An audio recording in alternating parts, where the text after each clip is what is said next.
বাংলাদেশে যে কয়েকটি কুরিয়ার সার্ভিস রয়েছে তার মধ্যে স্টেট ফাস্ট অন্যতম। ব্যবসায়ীদের জন্য, বিশেষ করে অনলাইন ব্যবসায়ীদের জন্য পণ্য গ্রাহক পর্যায়ে পৌঁছানোর জন্য স্টেট ফাস্ট খুবই গুরুত্বপূর্ণ ভূমিকা পালন করে। স্টেট ফাস্ট কুরিয়ারে কীভাবে রেজিস্ট্রেশন করবেন সেটি এখন দেখাচ্ছি। এই জন্য প্রথমে গুগল প্লে স্টোরে যেতে হবে। প্লে স্টোরে গিয়ে এখানে সার্চ অপশনে গিয়ে লিখতে হবে স্টেট ফাস্ট। স্টেট ফাস্ট লেখার সঙ্গে সঙ্গে চলে আসলো স্টেট ফাস্ট কুরিয়ার। এখানে ইনস্টল এই বাটনটিতে ক্লিক করলে ইনস্টল শুরু হবে। ইনস্টল হচ্ছে, এবার ওপেন করলাম। এখানে রেজিস্টার হেয়ার এই বাটনটিতে ক্লিক করতে হবে, করে রেজিস্ট্রেশন করে নিতে হবে।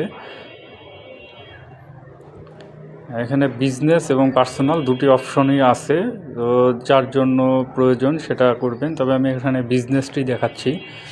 বিজনেসে এখানে প্রথমে বিজনেস নেম দিতে হবে, ব্যবসার নাম, এরপরে নিজের নাম দিতে হবে, এরপরে এখানে একটি ইমেল অ্যাড্রেস দিতে হবে, এরপরে একটি ফোন নাম্বার দিতে হবে, এরপরে একটি পাসওয়ার্ড সেট করতে হবে নিজের মতো করে।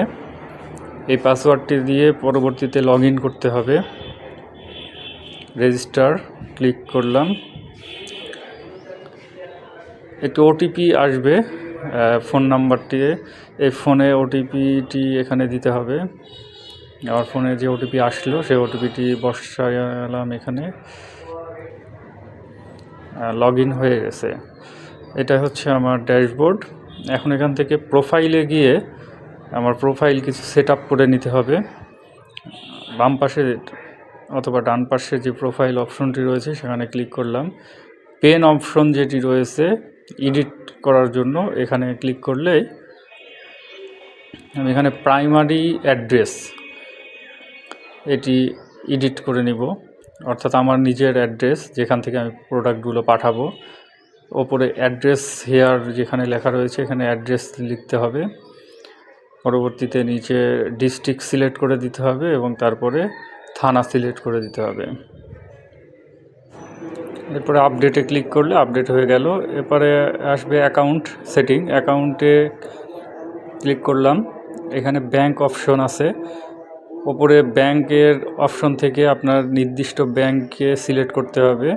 আমি এখানে একটি ব্যাংক সিলেক্ট করে নিলাম, সোনালী ব্যাংক।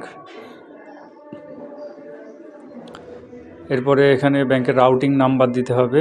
তারপরে ব্যাংকের অ্যাকাউন্টে যে নামে আছে সেই নামটি দিতে হবে।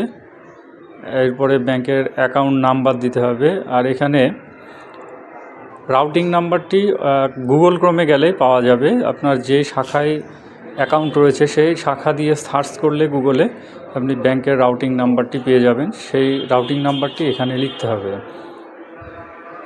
এরপরে আপডেটে ক্লিক করলে আপডেট হয়ে যাবে ব্যাংক ইনফরমেশন আপডেট হয়ে গেছে। এরপরে মোবাইল ফিনান্সিয়াল অ্যাকাউন্ট, এখানে আপনি মোবাইলে বিকাশ বা রকেট নাম্বার দিতে পারবেন। ধন্যবাদ।